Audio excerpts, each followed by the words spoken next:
డాబర్ ఆమ్లా ఉసిరి hair oil పునర్వివాహం.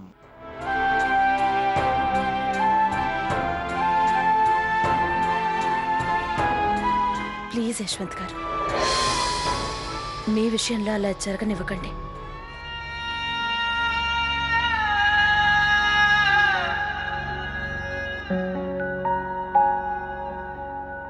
Aarti గారు, నన్ను కాసేపు ఒంటరిగా వదిలేయండి.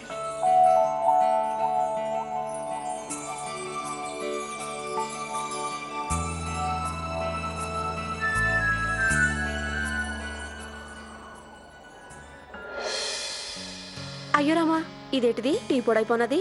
ఇప్పుడు అమ్మగారికి అయ్యగారికి ఏమివ్వాలి? ఏటి టీ పొడి అయిపోయిందా? ఎలా అయిపోయింది? నన్ను అడుగుతావేటి? అరే యశ్వంత్ బాబు గారు ఫ్యామిలీతో కలిసి వస్తున్నారు, నీకు తెలుసు కదా. నువ్వే కదా బజార్కి వెళ్ళింది, నీకు తెలీదా? బజార్కి నేనే వెళ్ళాను. ప్రతిసారి ఏమేం కావాలో లిస్ట్ రాసి ఇచ్చేది నువ్వే కదా. తప్పు నీదే కానీ నాది కాదు. అరే నాకైతే బాగా గుర్తుంది, నేను లిస్ట్ లో అన్ని రాసి ఇచ్చాను. కానీ నువ్వే పాత లిస్టు తీసుకొని వెళ్ళుంటావు. ఇచ్చాను, పట్టుకెళ్ళావు, మర్చిపోయావు. ఇప్పుడు తప్పులన్నీ నా మీదే పెట్టు. లేదు, నేను నీకు రాసి ఇచ్చాను, నాకు బాగా గుర్తుంది. నాకు బుర్ర లేదు, నీకు బుర్ర ఉంది కాబట్టే నేనే మర్చిపోనాను. ఒక పని చేయి, ఇక నుంచి నువ్వే బజార్కెళ్ళు, నేను అస్సలు వెళ్ళను. విను, ఈ రోజు రాత్రి నుంచి కింద పడుకో, మంచం పైన కాదు. సరే, ఈ పొరపాటు నాదేలే, ఒప్పుకుంటాను. నువ్వు పాలు కాకబెట్టు, ఈలోపు టీ పొడి తెచ్చేస్తాను, సరేనా? ఇదిగో ఇంకో విషయం, ఈ రోజు నేను కింద పడుకోను, మంచం మీద పడుకుంటా.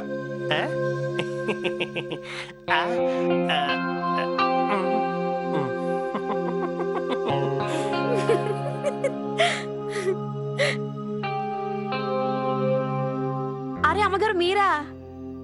Very good. జగన్ నీ మాట వెంటనే ఒప్పుకున్నాడు. మామూలుగా తప్పు ఒప్పుకోడమ్మా. ఒకవేళ నేను మెల్లగా మాట్లాడితే అతను తప్పులన్నీ రుద్దేది నా నెత్తి మీదే. అదే నేను గట్టిగా అరిశాను అనుకో, అలా పిల్లిలా మెల్లగా వెళ్ళిపోతాడు. అమ్మగారు మీరు అలా నవ్వొద్దు. మా బామ్మ నాతో అందరి భర్తలు ఒకేలా ఉంటారని చెప్పింది. వాళ్ళతో ప్రేమగా మాట్లాడితే వాళ్ళు మనల్ని పట్టించుకోరు. అదే మనం గట్టిగా మాట్లాడితే వాళ్ళు పిల్లిలా మెల్లగా అయిపోతారు. ఏం చెప్పినా వింటారు. అయ్యో మర్చిపోనాను, ఆయన వచ్చినప్పుడు అల్లం వెల్లుల్లి తెమ్మని చెప్పాలి. ఇప్పుడే చెప్పొస్తానమ్మా. ఇలా బెట్టు చేసే అలవాటు యశ్వంత్ గారికి కూడా ఉంది. కావేరి వాళ్ళ బామ్మ చెప్పిన ఈ సూత్రాన్ని యశ్వంత్ గారి మీద కూడా ప్రయోగించి చూడాల్సిందే. బహుశా నేను బెట్టు చేయడం తన మనసులో స్థానం సంపాదించుకోవడానికి సరైన మార్గం కావచ్చేమో.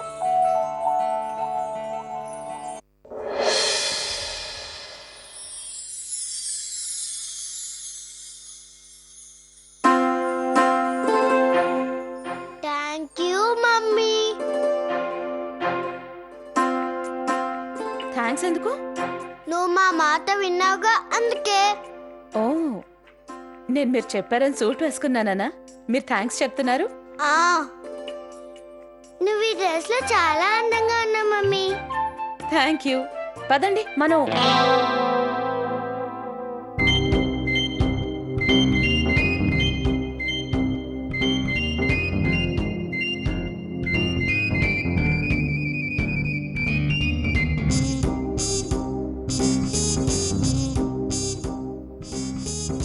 హాలిడేస్ ఎంజాయ్ చేయాల్సినప్పుడు కూడా మీ డాడీ ఫోన్లో బిజీగా ఉన్నారు.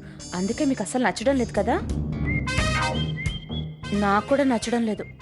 ఇప్పుడు ఏం చేద్దాం? ఏదో ఒకటి చేయాల్సిందే. నేను మీ డాడ్తో మాట్లాడతాను, మీరు కూడా నాకు హెల్ప్ చేయాలి.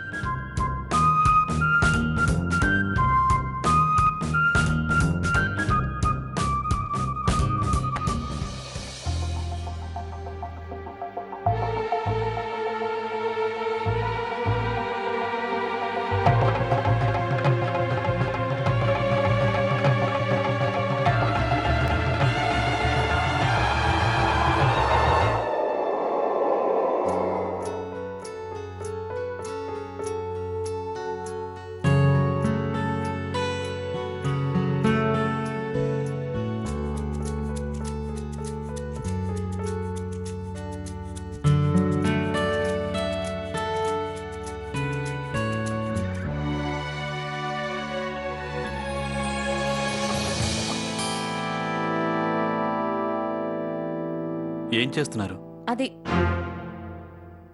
అదే నేను మిమ్మల్ని అడగాలనుకుంటున్నాను. మీరేం చేస్తున్నారు? ఇది చాలా తప్పు. నేనేం చేశాను?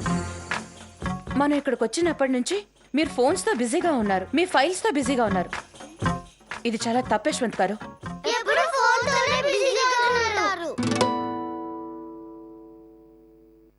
ఇప్పుడు ఇలా చేస్తే కుదరదు. ఈ ఫోన్ నాకు ఇచ్చేయండి. మీరు ఇలా చెప్తే వినరు కదా. అరే నేను ఇప్పుడే ఈ ఫోన్ ఆఫ్ చేసేస్తాను.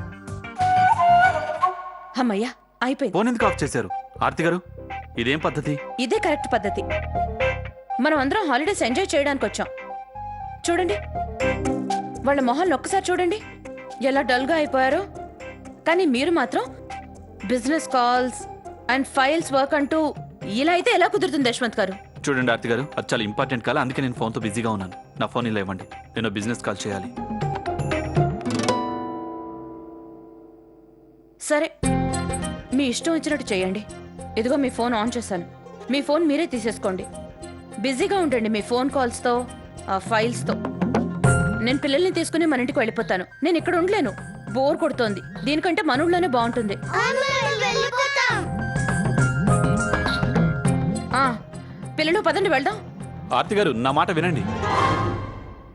లేదు యశ్వంత్ గారు, మీరు మమ్మల్ని చాలా అప్సెట్ చేశారు. అవును యశ్వంత్ గారు, మీరు మమ్మల్ని చాలా అప్సెట్ చేశారు. ఆర్తి గారు, లేదు యశ్వంత్ గారు, మేము ఇక్కడ ఉండలేం. మేము తిరిగి వెళ్ళిపోతున్నాం.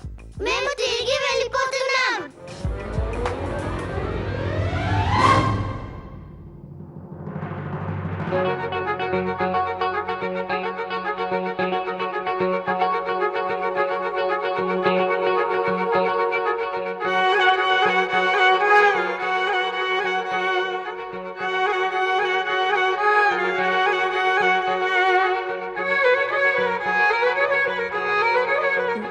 నేను వెళ్ళిపోతున్నాను.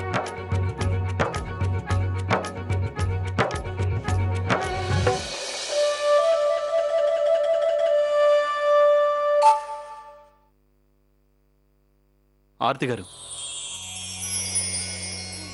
ప్రతి చింత తీరే వేళ తీయని బాధే మిగిలేనేమో. ప్రతి చింత తీరే వేళ తీయని బాధే మిగిలేనేమో.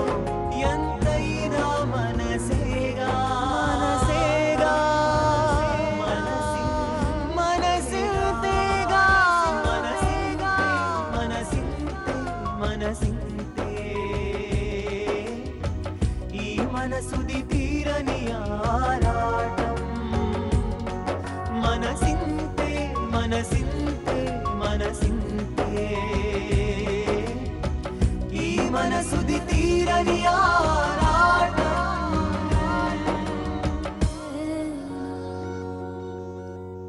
మీరు ఎక్కడికి వెళ్ళొద్దు, పిల్లలు వెళ్ళొద్దు, ఎవరు ఎక్కడికి వెళ్ళొద్దు.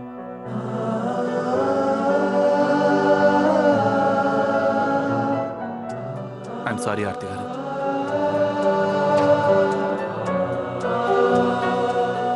తీసుకోండి నా ఫోన్, స్విచ్ ఆఫ్ చేయండి.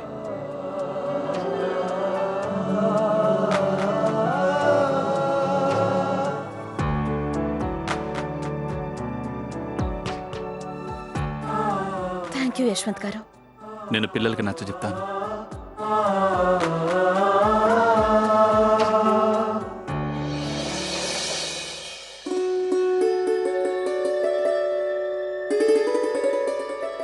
యశ్వంత్ గారు నాకు సారీ చెప్పారు.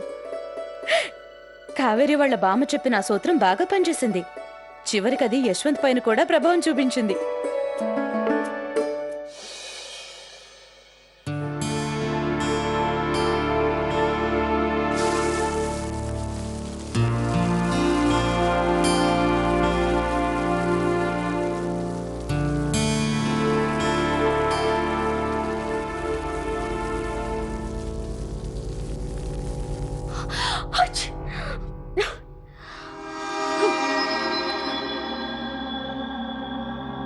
చూసావా, నేను చెప్పింది నిజమని తేలింది కదా. అక్కడ ఆర్తి తన పిల్లలు భర్తతో కలిసి బాగా మజా చేసుకుంటూ ఉంటుంది. కాని నువ్వు ఇక్కడ వంటింట్లో కూరలు చేస్తూ చెమటోడుస్తూ ఉన్నావు. ఆర్తి నిన్ను దెబ్బ కొట్టింది కదా. ప్రదీప్ లాంటి ఒక సాదా సీదా కుర్రోడ్ని కూడా నువ్వు గుప్పిట్లో పెట్టుకోలేకపోయావు. కాని ఆర్తిని చూడు, యశ్వంత్ లాంటి మొండివాణ్ణి కూడా తను సైగ చేసినా ఆడేలా చేయడం ఎంత సులభంగా నేర్చుకుంది తను. ముంబై వెళ్ళడానికి యశ్వంత్ అందరి ముందు కుదరదని చెప్పాడుగా. కాని ఆర్తి ఎంత సులభంగా యశ్వంత్ వద్దు అన్నదాన్ని అవును అనేలా చేసింది. గాయత్రి వదిన అన్నయ్యలతో పాటుగా అందరూ తెగ హైరాణ పడ్డారు. ఆర్తి ముంబై వెళ్ళకపోతే ఏదో జరిగిపోతుందన్నట్లు. బయటికెళ్ళి సరదాగా తిరిగే వయసులో ఉన్నది మీరు ప్రణతి. ఆ ఆర్తికెందుకు? తను ఆ జీవితం అనుభవించేసింది. కానీ అందరూ బలవంతం చేసి తన్ని హనీమూన్ కోసం పంపించారు. ఈ వయసులో ఇలాంటివన్నీ చేసుకోవడం ఏవైనా బాగుంటుందా చెప్పు?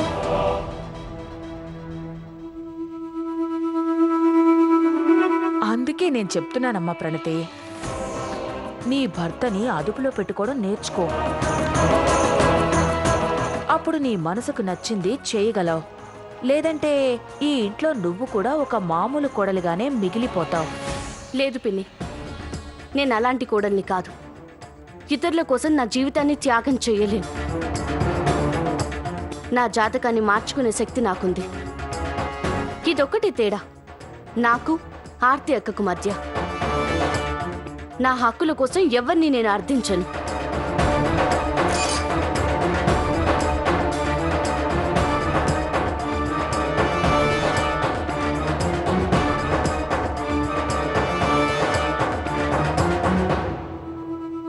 ఆ దేవుడి మీదొట్టు ప్రణతి, నీతో నాకెలాంటి శత్రుత్వం లేదు. కాని ఏం చేయను, నిన్ను ఎర్రగా వాడుకుంటేనే నేను ఆర్తి సంతోషాన్ని మాయం చేసి బతుకుని విషమయం చేయగలను.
పదండి, మీరక్కడికి వెళ్ళి ఆడుకోండి. వెళ్ళండి వెళ్ళండి.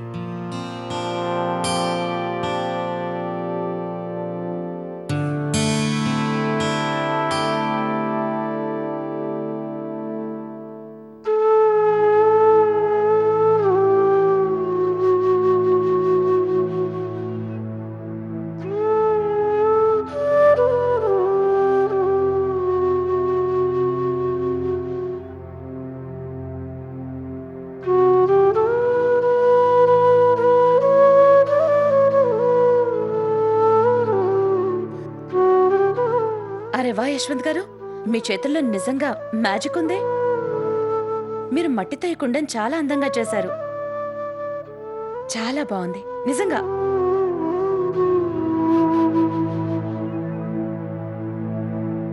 యశ్వంత్ గారు,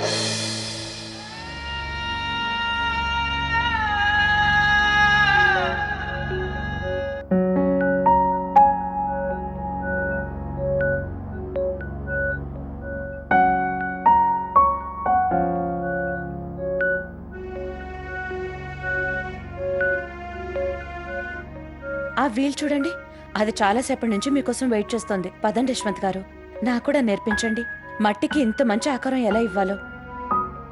ప్లీజ్. అర్పిత గారు, అర్పిత గారు ఎప్పటికీ ఆనందంగా ఉండలేరు. మీరు మీ కళ నుంచి దూరంగా ఉంటే. జగన్, కావేరీలు నాకు చెప్పారు మీకు పాట్స్ తయారు చేయడం అంటే చాలా ఇష్టం అని. మీ సంతోషమే నాకు, నా పిల్లలకి సంతోషాన్ని ఇస్తుంది. రండి యశ్వంత్ గారు, ప్లీజ్.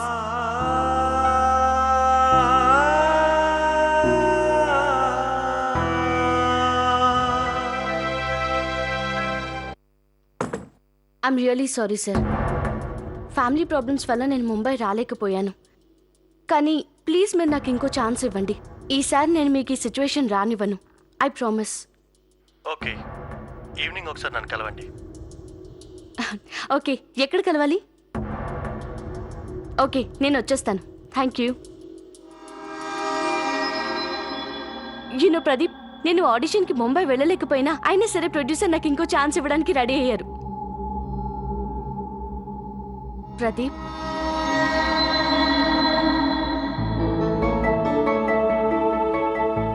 ప్రదీప్, నువ్వన్నావు కదా యశ్వంత్ అన్నయ్యకి ద్రోహం చేయలేను అని. కానీ నీకు నా సంతోషం కూడా ముఖ్యమే కదా? అవును కదా ప్రదీప్? ప్రదీప్, నేను నిన్ను హర్ట్ చేయాలనుకోవట్లేదు. కానీ నేను నా కలల్ని మధ్యలో వదిలేయలేను కదా. I hope you understand. ఒక్కసారి నేను మిస్ చేసుకున్నా, ఈసారి మాత్రం నేను ఆ తప్పు చేయాలనుకోవట్లేదు. నీ సపోర్ట్ లేకుండా నేనేం చేయలేను ప్రదీప్. నువ్వు నన్ను సపోర్ట్ చేస్తావుగా? ప్లీజ్ ప్రదీప్.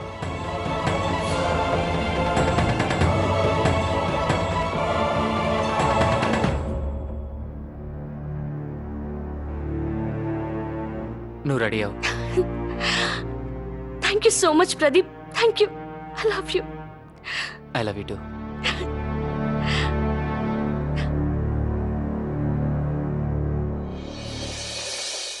పునర్వివాహ జాబరామ్లా ఉసిరి హెయిర్ ఆయిల్ పునర్వివాహం.